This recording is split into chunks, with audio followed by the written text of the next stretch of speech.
So we're a couple minutes behind again, but we're doing good. So you got a full hour, Jenny? You good? You're okay. Sure, yeah, All I'm right, good. cool. I was trying to think of how we first met. I'm not exactly sure. Maybe through Zello originally back in the day. Possibly. I think we chatted. Mhm. And then at LFTN a couple years ago, I believe. And I know the first time I really remember hearing about you it wasn't actually the word of the year thing. It was when you did the podcast with Nicole about having an adequate first aid kit. Okay. And that stuck with me. I went home and made a good first aid kit simply because of that. And then I didn't know who Jenny was, but her legacy kind of moved over into me when the word of the year thing came up. And I'm like, oh, I'll do that. And they're like, Jenny started that. I don't know who Jenny is. So we ended up getting to know each other eventually. So it's good to have you here. And so with that, I'm going to let her talk about the life you want to live, right? Roughly? Okay. Basically. Have fun. Yeah, awesome. Thanks. So, freeze. Okay. How many people in this room would call themselves a coward?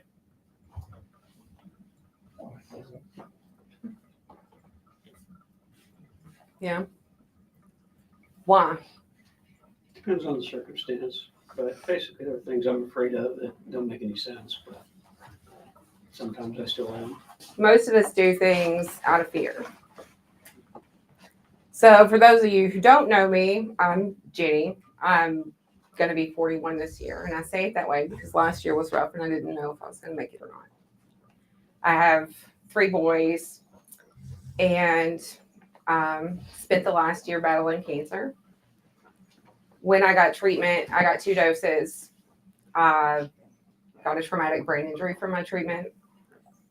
I had a heart attack from my treatment and I died for a couple of minutes. That was less than a year ago. The thing I remember the most during that is that I knew that that was not how I wanted my story to finish. Things that you have to do, things that you have to go through in life that you don't choose, you have to know what that looks like for you. This means you have to know yourself. So for any of you that know me, you know that I'm usually very optimistic and encouraging and like there's nothing that you can't overcome. During that time, I was probably the angriest I'd ever been in my entire life. Because if you knew me before then, you know, I went from weighing 300 pounds to losing 146 of those. I ran 3 to 5 miles a day. I was careful about what I put into my body. I was on it. I had peaked, in my opinion, in the grand scheme of things. I was doing exactly what I wanted to do. So now I had to figure out this new thing that's happening. I have this diagnosis, and while I can live with it for a few years without any treatment, I was offered the opportunity to do like a trial sort of thing. So bone marrow harvest, 4 heavy doses of chemo, and then an autologous transplant, and that was the plan. When you know yourself, you have to also know your enemy. You have to know what it is that you're facing and what the possibilities are, what your choices are, and what could happen. For me, that was worst case scenario. I went into something I thought was going to be like from a valley to a peak. And I stayed in the valley for a hot minute. I'm still not at the peak. So the first thing I did to prepare myself is I got this really cool scrapbooking cart because I knew that I was going to have to go through this by myself. You guys mostly know me from living in Tennessee. Well, I moved to Oklahoma not quite 2 years ago. So I'm there by myself. I don't have a support system. You know, it's all on me. So I set up this chemo cart. I stocked it with emesis bags and waterproof bags and all this stuff and tried to brace myself for what could happen. I don't remember 2 weeks around that time. I have no recollection of that time at all. It's gone. I know what I've been told. I know the conversations I've had with friends. And I'm not mistaken. People thought I was pretty okay. And then I wasn't. So some things that I decided during that, after that experience, when I felt more cognizant, was what kind of life is it that I do want to live? Like, even though I thought I'd peaked, going through something like that kind of puts into perspective for you what's actually important, who has your back, who's willing to leave you. And I lost people. People left because they couldn't cope with what was happening to me in my life. And that's okay. You let people leave because you don't want people to do things for you out of resentment. The relationships I have with people now are because they want to be here. They're not going to hate me for the times that I call them and say, I really just need somebody to listen today. And the thing that I figured was the most important thing are our intangibles. They are our relationships, and that's what makes community so important. When you are left on your own to do the things, hard things like that, you figure some things out too. So question number one for me is, what is this trying to teach me? Now, you would think that cancer doesn't teach you anything, but it teaches you a lot. It teaches you how strong you really are. And by the way, if you ever tell somebody with cancer, you're so strong, don't do it. Just don't do it, because we don't have a choice. We just do it. We do what we have to do now. So I think the thing that I learned personally through that was that what I needed in my life was places I was putting my energy were not the most important things. They weren't important to me, and I was living my life for other people. And Nicole touched on this morning with the my three things. When you don't know what to choose, you always choose yourself first. And I will die, hopefully not again, on that hill, because nobody is guaranteed to stay a part of your life. Nobody is required to show up for you. The people who do, that is a blessing. So the other thing I learned is how to live from a grateful heart.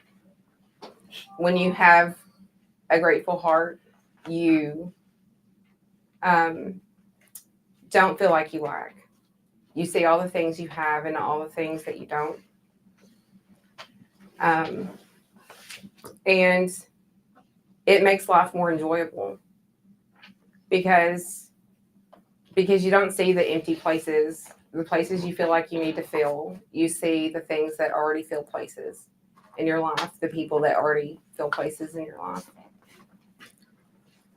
So I have my little notes. Just full disclosure, I had a presentation or half of one and then decided to just like rough it because I think the other thing that people think is like, look how gracefully you're handling stuff. You can get up there and I can say that and like you don't get the full impact of it, right? Nobody was there with me the days that I laid in bed covered in my own feces and vomit. Nobody was there those days that I couldn't get up out of the floor because my TBI was all activated and I was disoriented and couldn't move or speak. Those are ugly truths of what that time period was for me. There were days that I would be on the floor for 6 hours, couldn't get to my phone, couldn't get to anything, and I just had to wait for it to pass. It helped me create better boundaries in my life. And I say that from a position of, I thought that I already had good ones. I thought that I didn't do things with resentment and I didn't do things that I didn't want to do. I did a lot of those things because I think all of us in this room are doers, we're helpers. We want to make somebody else's life better, and sometimes we do it to our own detriment. And it was really humbling for me to also learn that I had to accept help sometimes, because I am not the person to ask for it. And I still have trouble asking for it. So I have my handful of friends that I can call and say, hey, can you do this thing for me? And I don't give them an out. Ever. I don't say you don't have to if you don't want to. Because if I'm asking you to do something for me, it's because I genuinely need it. And I think that's a thing that we as people, it's kind of been indoctrinated to us to like not make other people feel pressured for our stuff. I am absolutely 100% certain that things were done for me that were really hard for people to do. And so while I don't want to do things with resentment, I ask people to do things and they have to gauge for themselves. So this is why I don't give people outs. They have to be adult enough, and I have to trust that they are adult enough to say, I don't want to do that. That's too hard for me. I can't show up for you like that. So I also had to learn how to forgive people. And that one's really hard because I imagine that you can think of a time in your life, maybe you still have it, where you are stuck on something that happened to you or something you did to yourself, where you needed to forgive somebody or yourself and you just can't. I actually have a method for that specifically.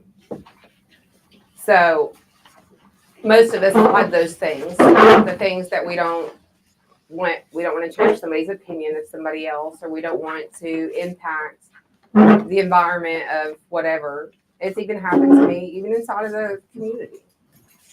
But for me, it was important for me to tell that part of my story, to name exactly what it is, because that's the other thing.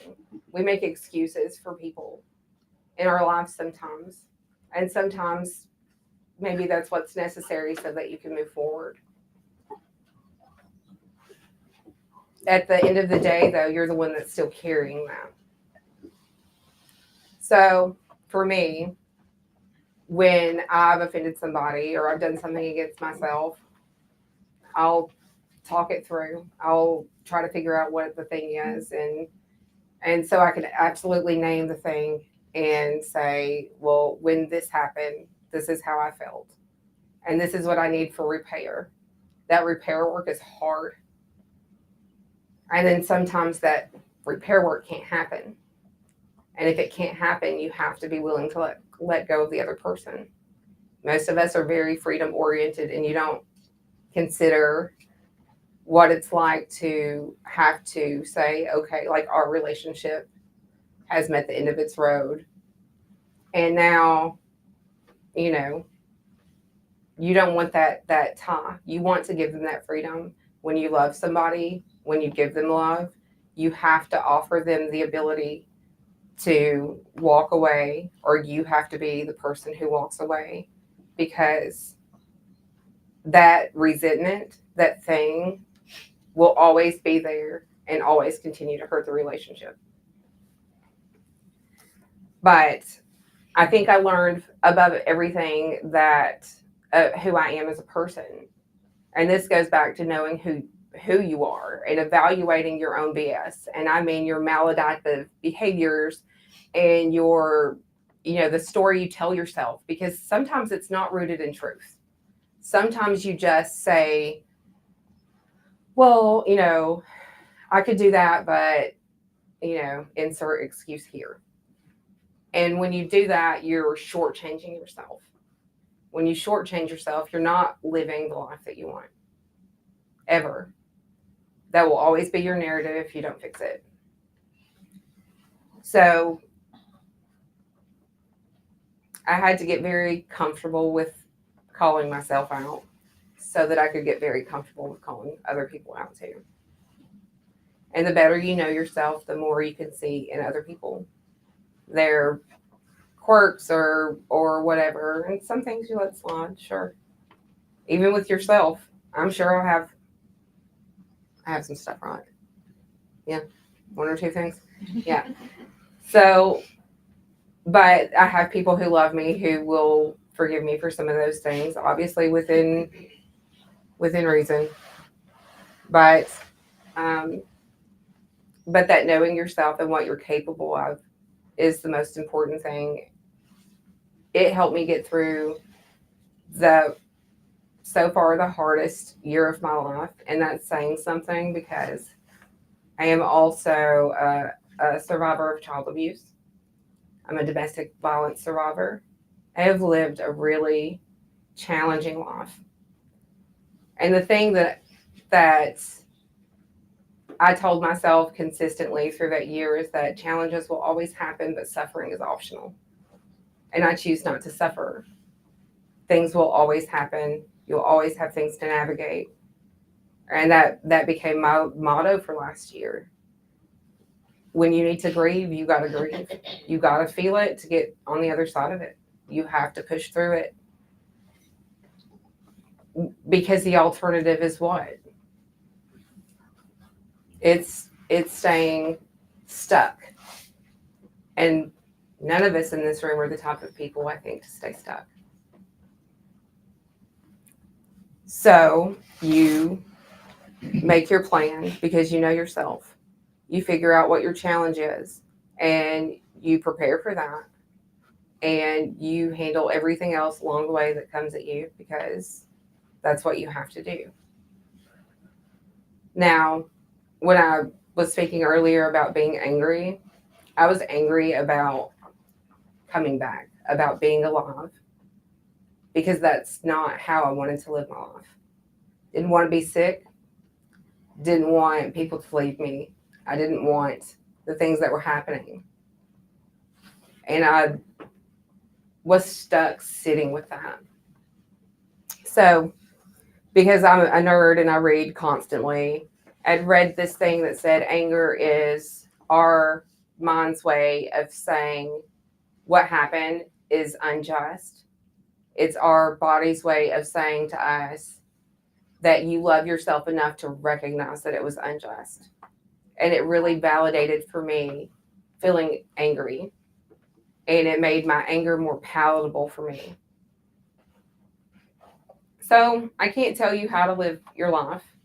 And I can't tell you what choices you need to make because only you can do that. But I can tell you to choose for yourself. And it's okay to consider other people. But at the end of the day, you are who you need to live with.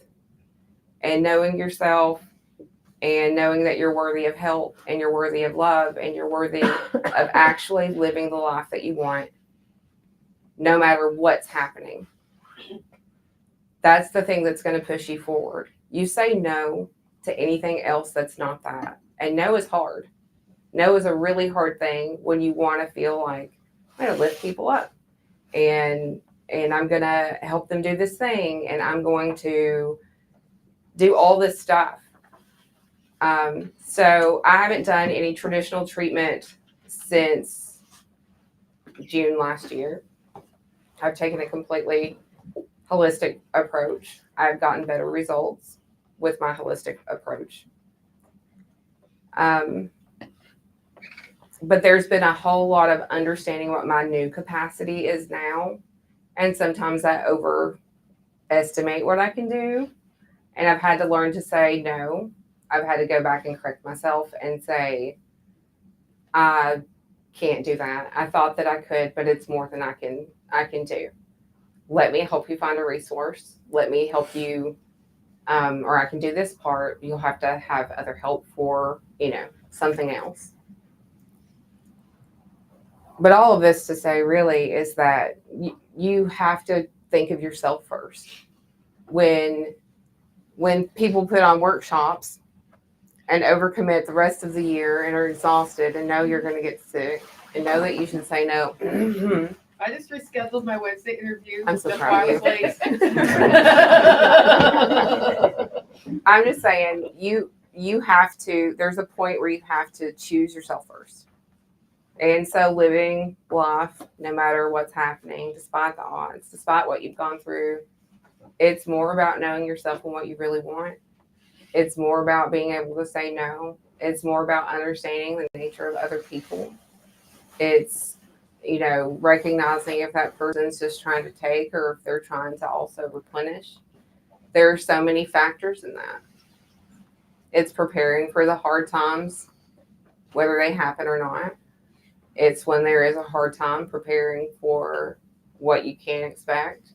In my instance, I did that trial treatment, and nobody expected what happened to happen. Nobody else in the trial treatment experienced what I did. And I have some resentment in having chosen to do chemotherapy. I had a very close family member beg me to do it because the end result was supposed to be maybe it never staged up. And I am working on forgiveness with that because otherwise I wouldn't have done it. I'd, stood on that for a really long time that I never would. And it's really hard to say no to somebody who is sobbing and saying, please fight. And so I did something that was against my better judgment. And that to me just validated that I should trust myself. If you don't trust yourself, you're always going to make the wrong choice. So, I'm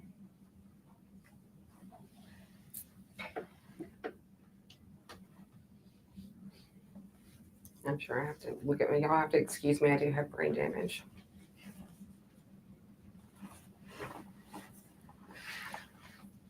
So I guess I can open for questions if we're all ready for that. No? Come on, Sean, you have one. I actually had a question that I forgot because ADHD just got me. Yeah. Probably about a squirrel. No, it was about, okay, no, I know what it is. So this morning, there were a lot of questions about how if you've gone down a path Mm-hmm.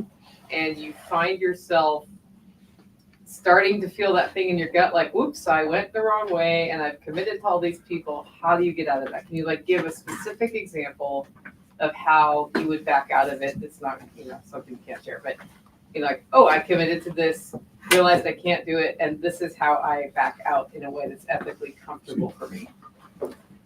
So I'm a huge fan of clarity as kindness. I would need to think about a specific example, but if you are clear about what you can and can't do, and even though you've promised yourself, so you have to look at the relationship as a value. If you value that relationship or even that potential relationship, the kindest thing you can do to them is show up either the way that you can and express that, or say, I overcommitted. So that's honesty, that's clarity. And just say, I promised X. I can't deliver X. I can deliver Y. I need you to find another piece. So, or I can help you, find you a resource or whatever. For me, that's just keeping that honesty. It's the most respectful thing to that person and to yourself. So I'm going to say, I'll use my living situation, for example. I live with a guy who has 3 kids, and I don't have the physical or emotional capacity sometimes to manage things the way that I need to. And there are days I have to say, I know I was supposed to have the kids until this time. We need to call their mom so that they can be there. And that's hard sometimes. It disrupts everybody's life, but I have to learn to get okay with it. Because I can't hurt myself or make myself sick again, because then I'm down again. And if I'm down again, how many times do I get down before I can't get up? How much damage I'm willing to do to that relationship by not doing it. And so then I'm just more cognizant moving forward about not promising to do certain things when I can't. And like I said, don't do things with resentment. And I know that people have done that for me in the last year, but I can't do that. I don't want to damage my relationships. I don't want that to be the pull for my emotional bank account to hold on to that, because it might have been too much that one time. And that's damaging to you. that's damaging to the relationship. So it also goes to just where you place value, even in a working relationship. You know, there could be a time in the future where somebody asked me to do an event and I might say yes, and there might be a point where I need to say I absolutely need to not do that. I could potentially find a replacement for me, but you know, otherwise, unless you have some other resources. Is that helpful? Yeah. I know that that's been floating around a lot. Yeah, I think it's just about how you value stuff. Like I hate burning bridges. I don't ever want to burn a bridge. And I am like recovering people pleaser, like through and through. And I genuinely believe that there are moments in our life where we overcommit to the place where we do make ourselves sick.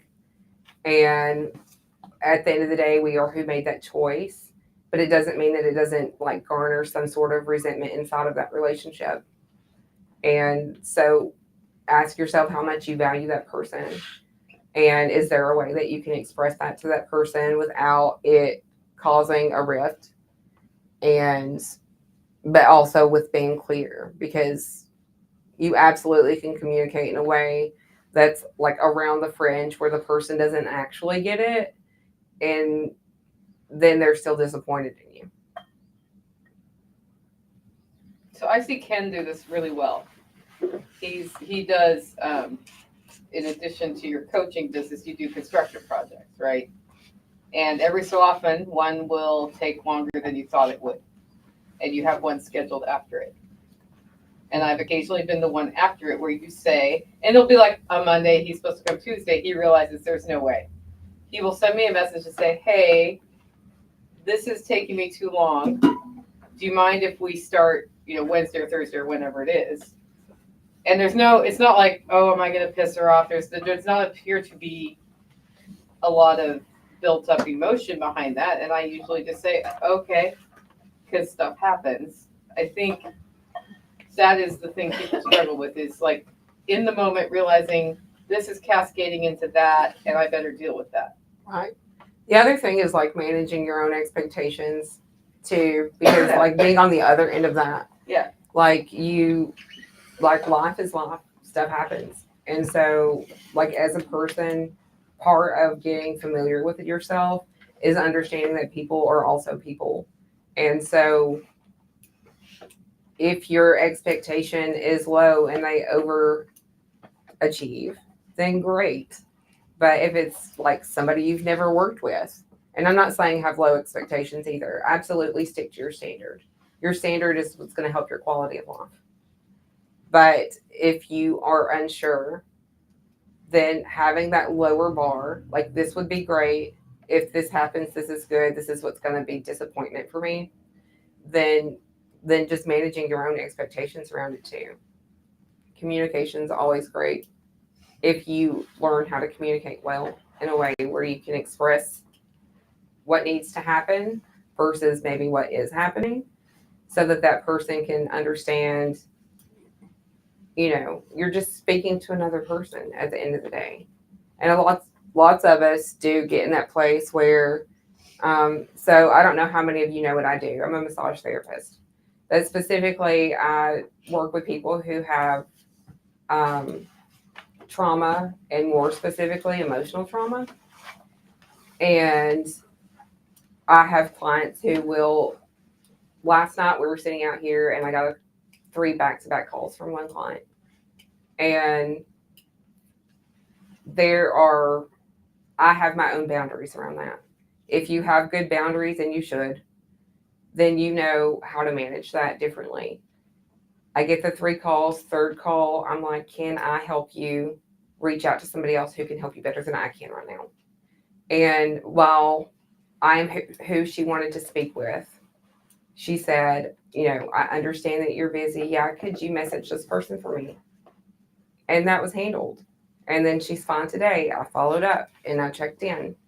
And I do that with other people. When I'm somewhat letting somebody down, I'll say, did you ever find that? Because I might have a resource for it now. And it is like just I think we overthink things sometimes to the point where we make decisions where are completely over the top or underwhelming just because we think there's an expectation from the other person. And what you're providing should be from your boundaries and not their expectations. Can we get that on a t-shirt? Yes. We probably could do a print on demand by the end of the workshop. Any other questions? So I'm intrigued by your never burn a bridge.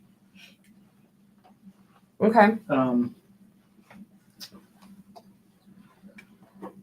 I'm of the opinion that sometimes bridges need to be burnt. But maybe that's not the right way to look at it. Maybe that bridge needs to be crossed in the right way. And then if it's not crossed in the right way, it doesn't need to be crossed. I don't know if I'm making sense here. I think I understand. I think it's not never burn a bridge. They burn. I mean, I they don't do. like those mothers. Yeah. Bridges do burn. I think the thing is, at the end of the day, and this is just from my experience where I'm coming from, sometimes accepting that a person is human and has made an error is sometimes the best way to let it go. Like maybe you don't cross the bridge, maybe you don't burn it, maybe you just walk away from it altogether. That's a thing that you kind of have to decide for yourself. Like burning a bridge to me, when I think about that, it has more to do with like destroying something, right? And that's anger. That's yours to manage. That's not somebody else's. So if you're angry at somebody, you're going to catch it on fire. Like if that's the thought. Or you could just walk away from it and decide that's not your route. So it depends on how you want to leave that. If you burn it to the ground, it's never there again. And maybe you don't ever need it to be there again. But if you never cross it and then you take some time away from it, there might be a point where you come back to it and say, yeah, today's the day I do cross that bridge. So when I say never burn a bridge, I don't mean never. I just mean some bridges just aren't worth the energy it takes to burn them down either. T-shirt. Here's a match. The t-shirt generation. All right. We have an online question. Do you have any book recommendations that have helped you through the tough times or the hurt? Oh my gosh. I probably have a list of books. If that person wants to contact me, can they contact me through you? Is that okay? Just have to fill out the contact. Yeah, I fill out the contact form with Nicole. I'll get them up. LivingFreeInTennessee.com. I'll get you a list.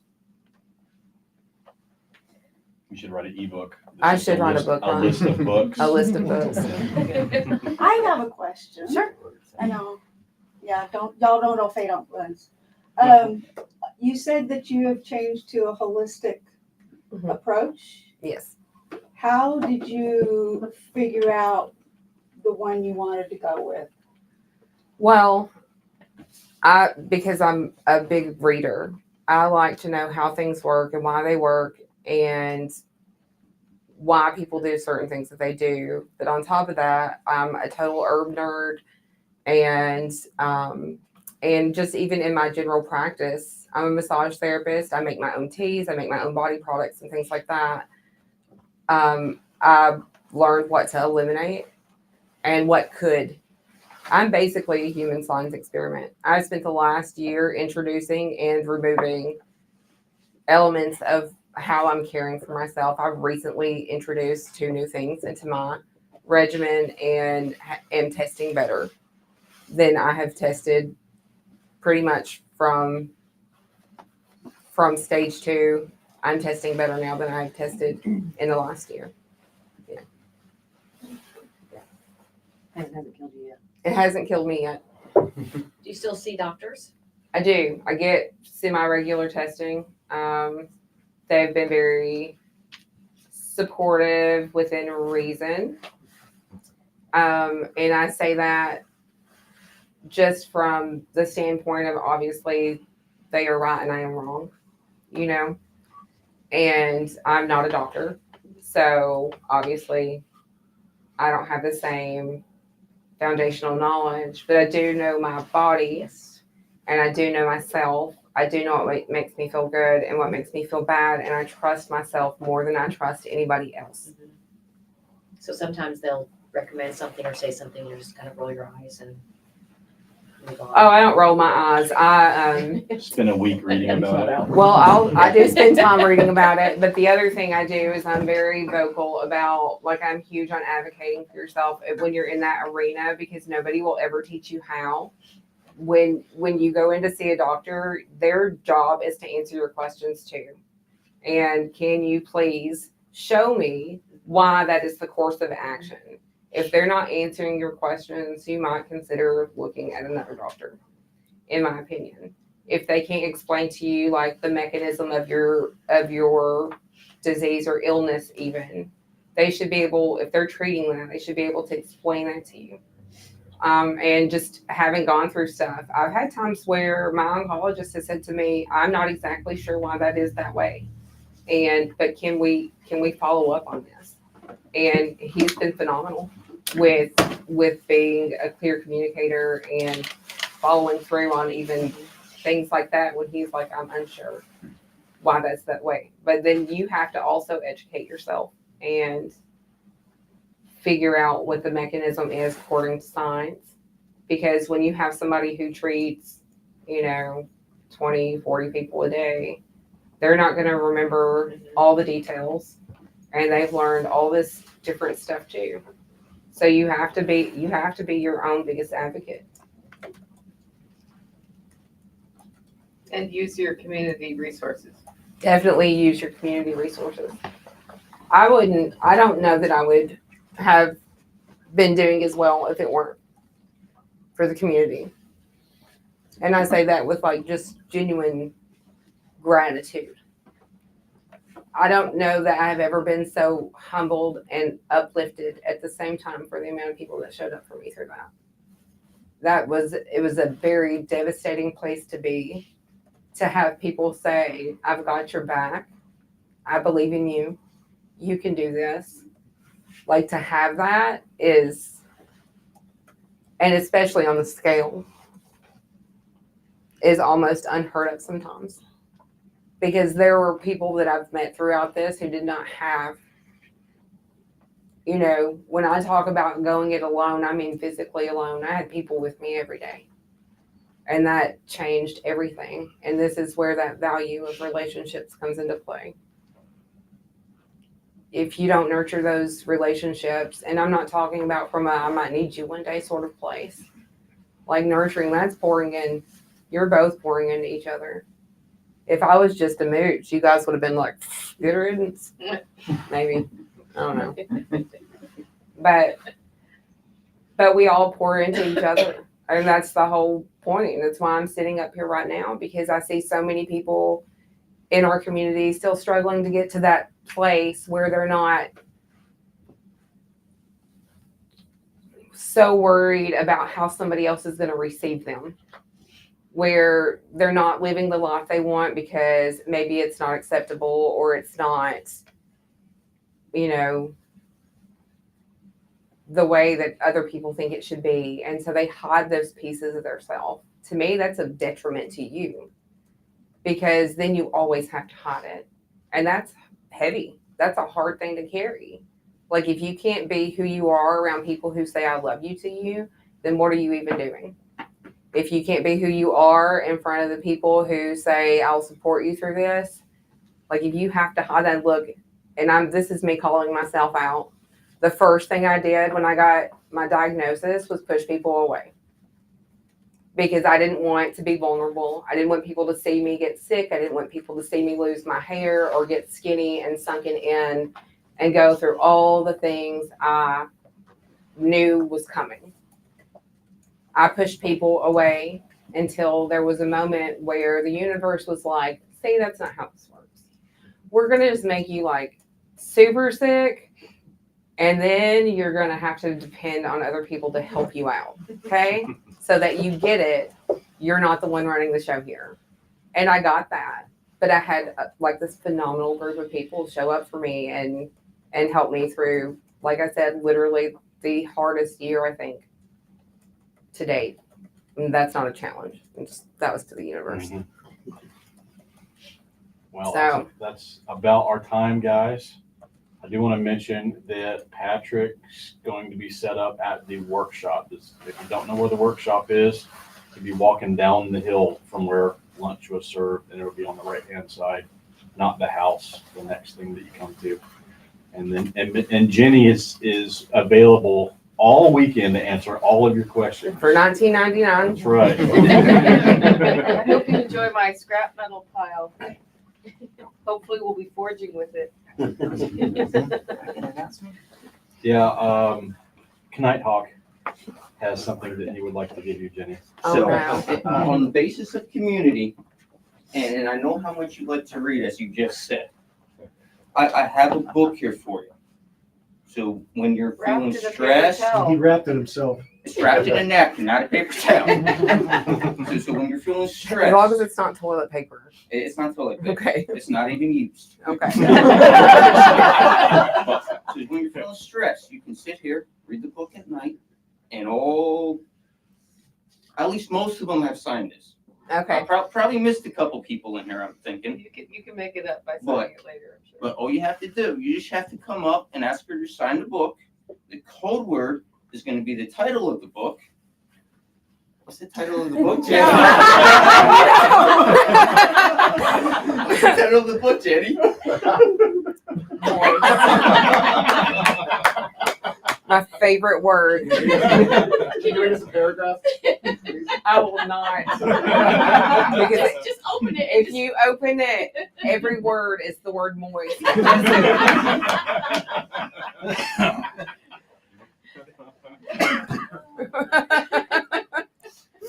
I love it. Thank you.